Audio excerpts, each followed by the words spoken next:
मानक चंद, कमला देवी, राकेश, नीतू, ऋषभ और Ayushi Musharraf, B123, Sethi colony, Jaipur. Shri Parshwanath re rolling mills limited, Durgapur 1, Bardhaman, West Bengal. Amita Jain, पत्नी अनिल कुमार जैन, संगीता जैन, पत्नी विपिन कुमार जैन। श्रीमती शशि बाला जैन, श्रेयांश जैन, श्रीमती अनुपमा जैन, शरीश जैन, श्रीमती शची जैन, चेतन जैन, अस्मित जैन, 54B, नवीन नगर, सहारनपुर, उत्तर प्रदेश। यशपाल जैन, श्रीमती सूरज जैन, शाहगढ़, सागर, मध्य प्रदेश। श्रीमती कमला देवी पाटनी, धर्मपत्नी स्वर्गीय श्री मदन लाल जी पाटनी, सुपुत्र राजकुमार पाटनी, कैलाश चंद पाटनी, प्रकाश चंद पाटनी, प्रदीप कुमार पाटनी, अनिल कुमार पाटनी, इम्फाल, मणिपुर। लक्ष्मी देवी जैन, सीमा जैन, धर्मपत्नी श्री अशोक जैन, मेहुल जैन, शाश्वत जैन, प्लॉट नंबर 658, महावीर नगर, प्रथम, जयपुर, राजस्थान। श्री दिगंबर जैन, महिला शास्त्र सभा, सूर्यनगर, गाजियाबाद। श्री सन्मति महिला मंडल, श्री दिगंबर जैन मंदिर, सेठी कॉलोनी, आगरा रोड, जयपुर। जय जिनेन्द्र तज्जयति परम ज्योति, समं समस्तैरनंत परयायैः, दर्पण तलैव सकला प्रतिफलति पदार्थमालिका यत्र। पंच परमेष्ठी भगवान की जय। पुरुषार्थ सिद्धि उपाय की प्रमुख विशेषता क्या है, हमने शुरू में बताया था। इसमें हिंसा का बड़ा अद्भुत वर्णन है, और जो हिंसा का वर्णन इसमें देखने को मिलता है, जैन आगम के किसी शास्त्र में इतना डिटेल में और इतना स्पष्ट वर्णन देखने को नहीं मिलता। देखिए आज का श्लोक क्या कह रहा है। यत् खलु कषाय योगात्, यत् खलु कषाय योगात्, प्राणानां द्रव्य भाव रूपाणां, प्राणानां द्रव्य भाव रूपाणां, व्यपरोपणस्य करणं, व्यपरोपणस्य करणं, सुनिश्चिता भवति सा हिंसा, सुनिश्चिता भवति सा हिंसा। बोलिए। यत् खलु कषाय योगात्, प्राणानां द्रव्य भाव रूपाणां, व्यपरोपणस्य करणं, सुनिश्चिता भवति सा हिंसा। यत् माने जो, खलु माने निश्चय से, कषाय योगात् कषाय और योगों से, प्राणानाम प्राणों का, कैसे प्राण, द्रव्य और भाव रूप प्राणों का, अर्थात जो निश्चय से कषाय और योग के कारण द्रव्य और भाव रूप प्राणों का व्यपरोपणस्य करणम घात करना है, सुनिश्चिता निश्चित रूप से वह हिंसा होती है। सुनिश्चिता निश्चित रूप से, सामान्य वह हिंसा होती है। क्या कह रहे हैं, कषाय का योग हुआ और कषाय का योग होने से अपने द्रव्य भाव प्राणों का घात हुआ या दूसरे के द्रव्य भाव प्राणों का घात किया, निश्चित रूप से हिंसा होगी। पर हिंसा भी है और स्वहिंसा भी है, दोनों हिंसा इसमें हुई। पंडित जी, प्राण कितने प्रकार के होते हैं? प्राण दो प्रकार के हैं, एक द्रव्य प्राण और एक भाव प्राण। द्रव्य प्राण माने जो शरीर संबंधी बने हुए प्राण हैं, ये द्रव्य प्राण। और भाव प्राण माने अपने पास उनसे जानने की कोशिश रूप क्षयोपशम होना, इसका नाम भाव प्राण है। प्रत्येक जीव में द्रव्य प्राण भी होते हैं और भाव प्राण भी होते हैं। पंडित जी, किस जीव के कितने प्राण होते हैं? आपने शायद द्रव्य प्राणों की बात पूछी है। पहले ये समझना है प्राण होते कितने हैं। द्रव्य प्राण, द्रव्य प्राण 10 होते हैं। 5 इंद्रिय, 3 बल, आयु और श्वासोच्छ्वास। हमारे कितने प्राण हैं? हमारे 10 प्राण हैं। 5 इंद्रियां भी हैं, मनोबल, वचन बल, काय बल भी है, आयु भी है और श्वासोच्छ्वास भी है। किस जीव के कितने होते हैं? एक इंद्रिय जीवों के 4 प्राण होते हैं। 1 इंद्रिय, 1 काय बल, आयु और श्वासोच्छ्वास।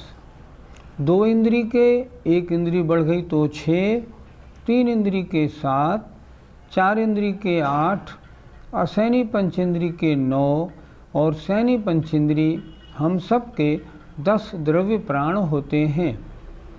तो इन द्रव्य प्राणों का अगर घात किया जाए तो उसका नाम हिंसा है, अर्थात किसी के अंगों को काट देना आदि। पंडित जी, भाव प्राण क्या होते हैं?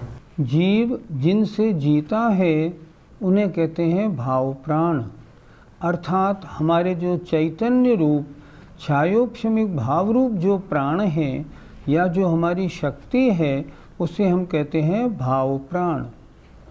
हम और आप द्रव्य प्राण और भाव प्राण दोनों से जीते हैं। द्रव्य प्राण हमारे 10 हैं, भाव प्राण हमारे चेतना है, उनसे हमारा जीवन है। पंडित जी, कषाय और योग से द्रव्य और भाव प्राणों का घात कैसे होता है? कोई मक्खी हमारे ऊपर बार बार आ रही थी, हमें गुस्सा आई, हमने उस मक्खी को मसल के मार दिया, तो क्या हुआ? सामने वाले उस जीव मक्खी रूप जीव के द्रव्य प्राणों का भी घात हुआ और अपना क्या हुआ? अपने भाव प्राणों का घात हुआ। ये चर्चा पिछले दिनों में हो चुकी है कि आत्मा यदि विकारी भाव रूप परिणाम करता है तो उसके भाव प्राणों का घात होता है और उससे हिंसा है। यहाँ दोनों घात हुए, सामने वाली मक्खी के तो द्रव्य प्राणों का घात हुआ और अपने भाव प्राणों का घात हुआ। हिंसा रूप परिणाम, द्वेष रूप परिणाम हुए। इस तरह द्रव्य और भाव दोनों प्राणों का घात होने से हिंसा हुई। पंडित जी, योग से द्रव्य और भाव प्राणों की हिंसा कैसे होगी? कषाय होने पर योग ही तो कार्यकारी होते हैं। हमें गुस्सा आई और हमने उस मक्खी को मान लो हाथ से मारा, तो ये काय योग के द्वारा हिंसा हुई। इसलिए काय योग के द्वारा होने वाली द्रव्य हिंसा हो गई।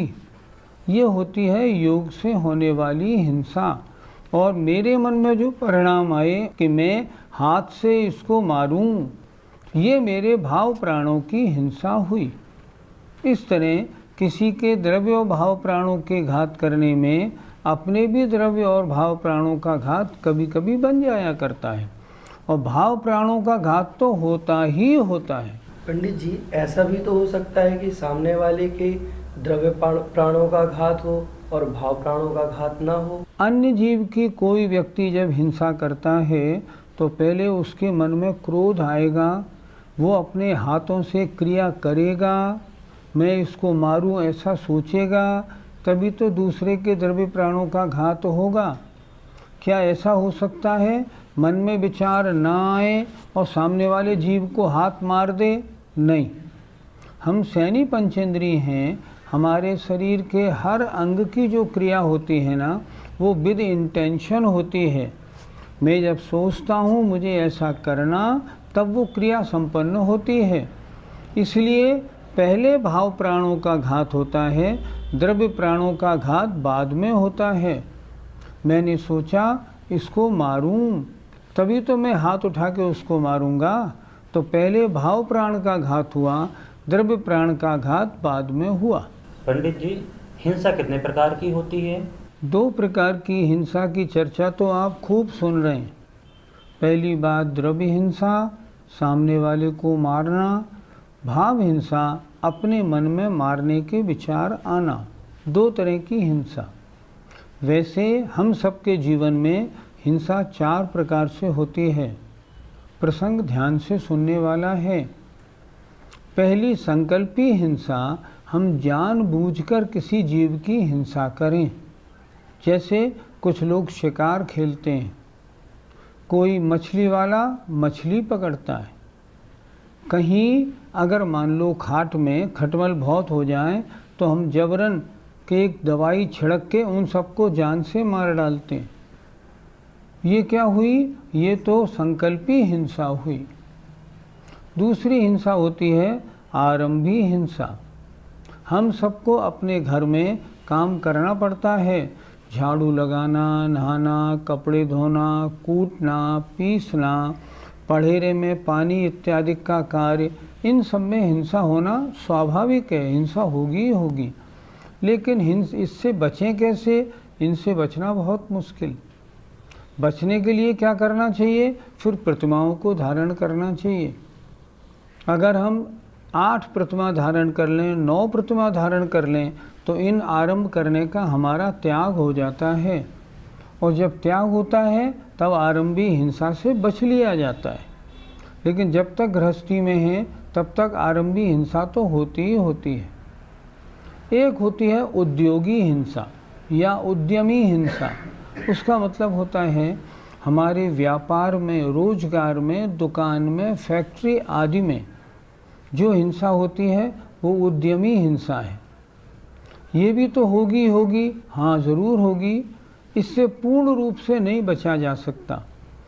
आप नौकरी करें या व्यापार करें, हिंसा तो होगी। इससे बचने के लिए क्या करना चाहिए? नौकरी और व्यापार छोड़ देना चाहिए। अगर न छोड़ें तो कम से कम इतना तो करें, जिन व्यापारों में जीव हिंसा ज़्यादा है उन व्यापारों को तो ना करें। आजकल बहुत से हम जैनी लोग भी ऐसे व्यापार में इन्वॉल्व हो गए हैं जिनमें हिंसा है। नहीं, जैन धर्म के अनुसार वो उद्योग, वो व्यापार करे जिसमें कम से कम हिंसा हो। जैनियों के लिए व्यापार आगम में किस व्यापार की आज्ञा है? उन्होंने कहा सोने चांदी का, हीरे जवाहरात का धंधा करे, हिंसा कम से कम हो। अगर मान लीजिए फ्लोर मिल लगा ली है, अगर ईंट का भट्टा लगाया है, अगर दाल मिल लगाई है, मसाले पीसने का काम है, जूता बेचने की दुकान है, इनमें तो महान हिंसा का काम है। इनमें महान उद्यमी हिंसा होती है जो हमें करनी योग्य नहीं। और चौथी हिंसा होती है विरोधिनी। अगर कोई हमारे ऊपर आक्रमण करे तो उसके साथ अपना बचाव करने में जो हिंसा हो जाए वो विरोधिनी हिंसा है। इनमें से विरोधिनी हिंसा का मौका बहुत कम पड़ता है। आरंभी हिंसा और उद्योगी हिंसा का दिन भर पड़ता है। हमें क्या करना चाहिए? हमें ये करना चाहिए, आरंभ में घर के कार्यों में हिंसा कम से कम कैसे हो, व्यापार में भी हिंसा कम से कम कैसे हो, इसका हम ध्यान रखें।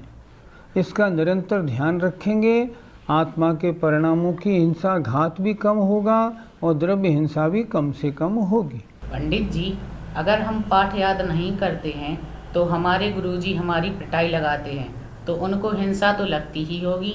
उनका अभिप्राय क्या है? उनका अभिप्राय है आपको ज्ञानी बनाना।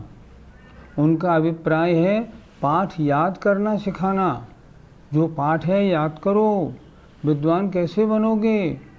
अगर उनका अभिप्राय ये होता ये बच्चा फलाने स्थान का है, मैं इसको रोज़ पीटूंगा, तो हिंसा लगेगी। यहाँ अभिप्राय हिंसा करने का नहीं है, इसलिए हिंसा नहीं लगेगी। हिंसा में पहली चीज़ होती है अभिप्राय। उनका अभिप्राय क्या है? आपको पढ़ाई में लगाना, आपको विद्वान बनाने की ओर प्रेरित करना। इसलिए उनमें उनको इसकी हिंसा नहीं लगेगी। रही बात आपकी, आपको भी ये सोचना चाहिए कि वास्तव में मैंने आज याद नहीं किया, इसलिए गुरुजी को गुस्सा आया। गुरुजी को गुस्सा दिलाने में मेरी गलती है, मैं आइंदा पाठ याद करूँगा। अगर आपको गुस्सा आ गया, मुझे मारा क्यों, तो फिर आपके हिंसा लगेगी, उनके नहीं लगेगी। इस तरह परिणामों के अनुसार हिंसा लगती है। तो फिर हिंसा और अहिंसा में अंतर क्या है? आचार्य इस अंतर को बताने के लिए अगला श्लोक लिख रहे हैं। अप्रादुर्भाव खलु अप्रादुर्भाव खलु रागादीनां भवत्यहिंसेति रागादीनां भवत्यहिंसेति हिंसेति जिनागमस्य संक्षेपः। हिंसेति जिनागमस्य संक्षेपः। बोलिए। अप्रादुर्भाव खलु रागादीनां भवत्यहिंसेति तेषामेवोत्पत्तिर्हिंसेति जिनागमस्य संक्षेपः। प्रादुर्भाव कहते हैं प्रकट होना, और अप्रादुर्भाव माने प्रकट नहीं होना। खलु माने निश्चय से, रागादीनाम राग द्वेष आदि विकारी भावों का। भवत्य हिंसेति, अगर इसका हम संधि विच्छेद करें, भवती अहिंसा इति, होती है अहिंसा इस प्रकार। कैसे कहा इसमें? निश्चय से राग द्वेष आदि परिणामों का अप्रादुर्भाव प्रकट न होना ही अहिंसा होती है। आत्मा में राग द्वेष आदि परिणाम उत्पन्न न हो, परिणाम अहिंसक हैं, हिंसा बिल्कुल नहीं। और तेषाम एव उत्पत्ति ही, तेषाम माने उनका ही, उत्पत्ति माने उत्पन्न होना, हिंसा हिंसा है। इति इस प्रकार जिनागमस्य जैन शास्त्रों का संक्षेप सार है। सारे जैन शास्त्रों का सार क्या है? अगर आत्मा में राग द्वेष आदि परिणामों की उत्पत्ति हो गई, हिंसा हो गई, और राग द्वेष आदि परिणाम आत्मा में उत्पन्न नहीं हुए तो परिणाम अहिंसक हैं। राग द्वेष आदि परिणामों की उत्पत्ति कितने गुण स्थान तक होती है? राग द्वेष आदि परिणामों की उत्पत्ति दो प्रकार की है, एक तो व्यक्त रूप, एक अव्यक्त रूप। राग द्वेष आदि परिणामों की व्यक्त रूप से उत्पत्ति तो छठे और सातवें गुणस्थान तक देखने को मिलती है, और वैसे मतलब अंतरंग से देखे ना, बिना इंटेंशन के, तो 10वें गुणस्थान तक, जहाँ तक सूक्ष्म लोभ है वहाँ तक राग द्वेष आदि परिणाम है। लोभ भी तो राग है, इसलिए 10वें गुणस्थान तक सूक्ष्म लोभ होने के कारण राग द्वेष आदि विकारी भावों की उत्पत्ति 10वें गुणस्थान तक माननी होगी। अर्थात 10वें गुणस्थान तक के जो मुनि महाराज हैं, उनके भी अव्यक्त रूप से किंचित राग आदि परिणाम होने के कारण हिंसा है। और छठे गुणस्थान तक के जो महाराज हैं, छठे सातवें तक जो मुनि महाराज हैं, उनके भी यद्यपि हिंसा बहुत कम है, पर है तो, क्योंकि उनके तो सब क्रियाएं पाई जाती हैं और राग द्वेष आदि परिणाम होते ही हैं। इसलिए व्यक्त रूप से छठे सातवें गुणस्थान तक और अव्यक्त रूप से 10वें गुणस्थान तक हिंसा के योग्य परिणामों का सद्भाव पाया जाता है, अर्थात भाव हिंसा होती है।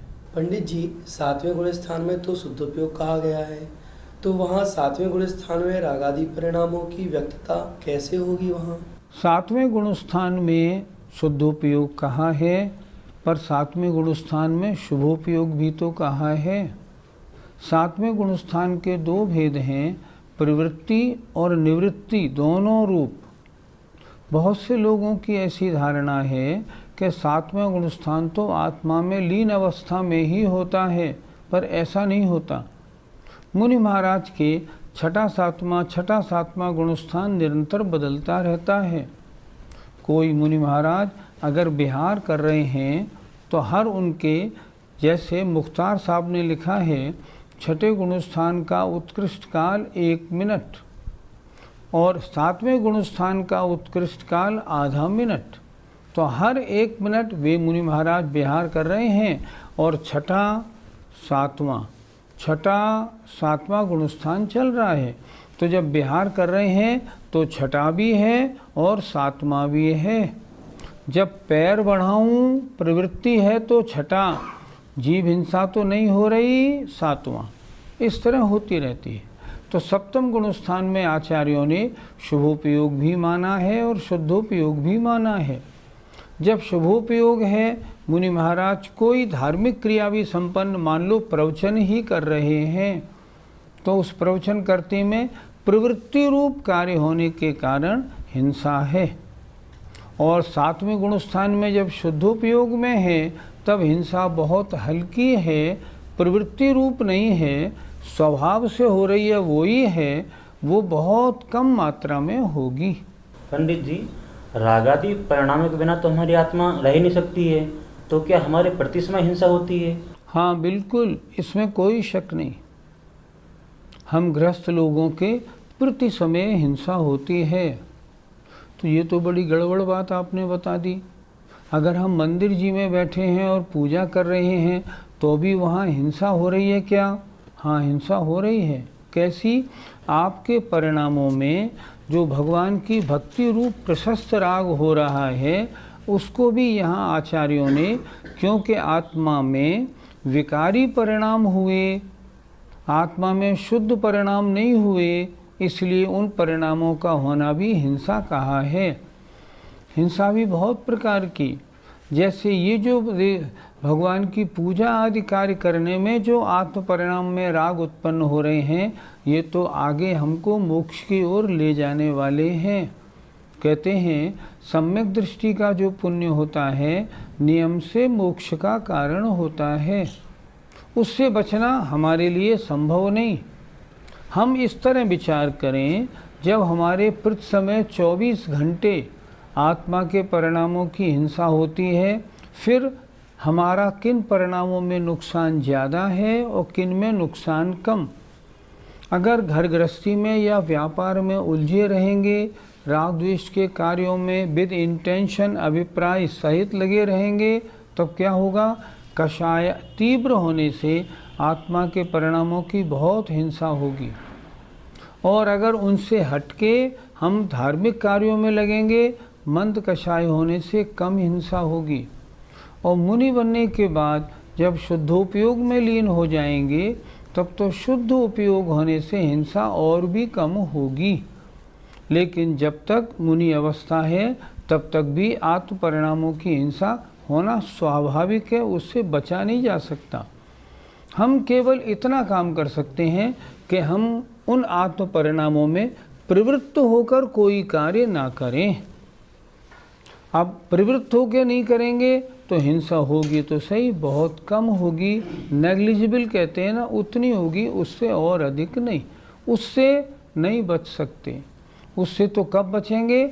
जब श्रेणी मानेंगे और 10वें गुणस्थान से ऊपर निकलेंगे, 11 और 12वें गुणस्थान में जाएंगे, जब मोहनी कर्म का उदय बिल्कुल समाप्त, मतलब या तो दब जाएगा या नष्ट हो जाएगा, तब हमारे परिणामों में हिंसा बिल्कुल नहीं होगी। वो दशा आज संभव नहीं। तो आज क्या करना है? हम घर गृहस्थी के कार्यों में कम से कम उलझें, व्यापार वो करें जिनमें हिंसा कम से कम हो। हम अपने परिणामों में राग द्वेष की उत्पत्ति और कम करें, और अगर हो तो प्रशस्त हो, अप्रशस्त नहीं। अगर इसका हम ध्यान रखेंगे तो वो हिंसा होगी जो कल्याणकारी है। संपूर्ण हिंसा से बचना तो हमारा आज संभव है ही नहीं। जय जिनेंद्र। मानक चंद, कमला देवी, राकेश, नीतू, ऋषभ और Ayushi Musharraf, B123, Sethi colony, Jaipur. Shri Parshwanath re rolling mills limited, Durgapur 1, Bardhaman, West Bengal. Amita Jain, पत्नी अनिल कुमार जैन, संगीता जैन, पत्नी विपिन कुमार जैन। श्रीमती शशि बाला जैन, श्रेयांश जैन, श्रीमती अनुपमा जैन, शरीश जैन, श्रीमती शची जैन, चेतन जैन, अस्मित जैन, 54B, नवीन नगर, सहारनपुर, उत्तर प्रदेश। यशपाल जैन, श्रीमती सूरज जैन, शाहगढ़, सागर, मध्य प्रदेश। श्रीमती कमला देवी पाटने, धर्मपत्नी स्वर्गीय श्री मदन लाल जी पाटने, सुपुत्र राजकुमार पाटने, कैलाश चंद पाटने, प्रकाश चंद पाटने, प्रदीप कुमार पाटने, अनिल कुमार पाटने, इम्फाल, मणिपुर।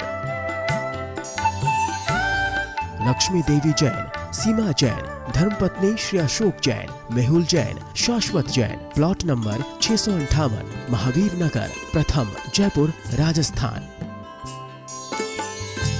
श्री दिगंबर जैन, महिला शास्त्र सभा, सूर्यनगर, गाजियाबाद।